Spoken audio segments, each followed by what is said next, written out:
Hello everybody and welcome back to my channel. I am wearing the coziest fleece jacket that I could find in the shop, and this wasn't cheap, but it's so warm and nice and it's so freezing outside. I don't even know how I can cope with this. The heating is on, although I'm very mindful of the usage of the heating, and thank God these candles are quite keeping warm in the situation.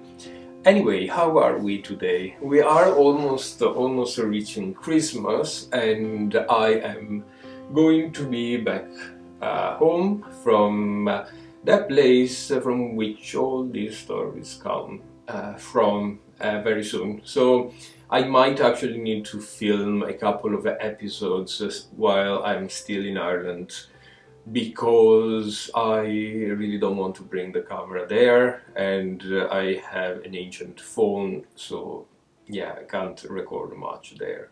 Anyway, today we're talking about a tradition that goes beyond Christmas. This tradition happens in the night between the 5th and the 6th of January, which you may call the Epiphany Day. Oh, it's called the Epiphany Day. Not you may call this. Anyway, that is kind of the Christmas for us in terms of presents. So in that night, the children will wait for the arrival of the Befana, and I'm gonna talk about this figure tomorrow, and receive all the presents. But on that night, while everybody is waiting for the Befana, happens that there is a thing called pan e vin. So, what is the pan e vin? The word itself means bread and wine. Pan, bread, vin, wine. And it's basically a massive bonfire that is built in every household or every township, if we are living in a big city and there's no garden or a big country space to build a bonfire. But generally, my family, we do our own. We live in the middle of the countryside, and we do have a lot of space to build a bonfire. So this bonfire is usually or traditionally made out of pieces of scrap wood that would come out of the vineyard, for example, while you crop them from the winter, or other I don't know, cropping the trees for winter, and all this wood that you can't really do much else. You put it on the bonfire. There will be inside, of course, some old straws that can't be used for the stables anymore, cutting of grass, leaves that are fallen from the trees, and everything generally with the idea of something old. This is the bonfire itself. It's lit up in the night between the 6th and the 7th, and after dinner families will gather around the bonfire, and generally the older member of the family, in my case is my grandfather, lights the bonfire, bless the bonfire, and yeah, people stand around the fire, singing traditional songs, calling, actually screaming for the Befana to come, and this is sort of a way to entertain children or to scare children for the Befana that is coming.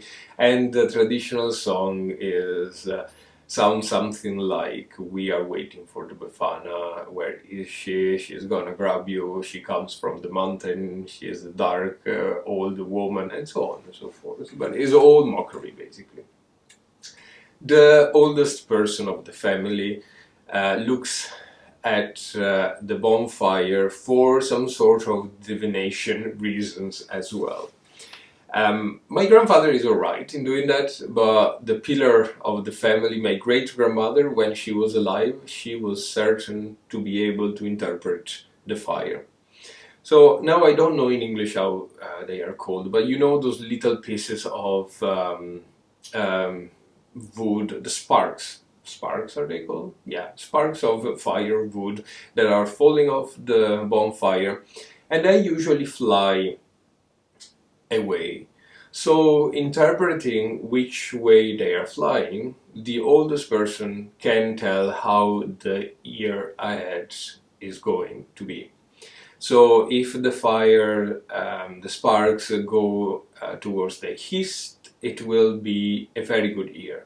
If they go towards the west, it will be a very bad year. And so it will be that if they go to the east, it will be a very, very rainy winter and quite mild. On the west, very snowy winter and quite cold, which at the same time is good if it's cold and really bad if it's warm. I really hope this year will be on the good side, but you never know. With global warming, is not all possible. And probably lighting huge bonfires is not good as well. Anyway, it came to our traditions very recently, actually, in the last 10 years, which tells you how fast even very quirky regional traditions are changing. It came that the idea of burning old stuff to get rid of everything bad of the past year and welcome the new year that is just started. With this idea, people start making a mannequin of an old woman, La Befana, perhaps, and putting this mannequin on the top of the bonfire, and she will be lit on fire and burn away.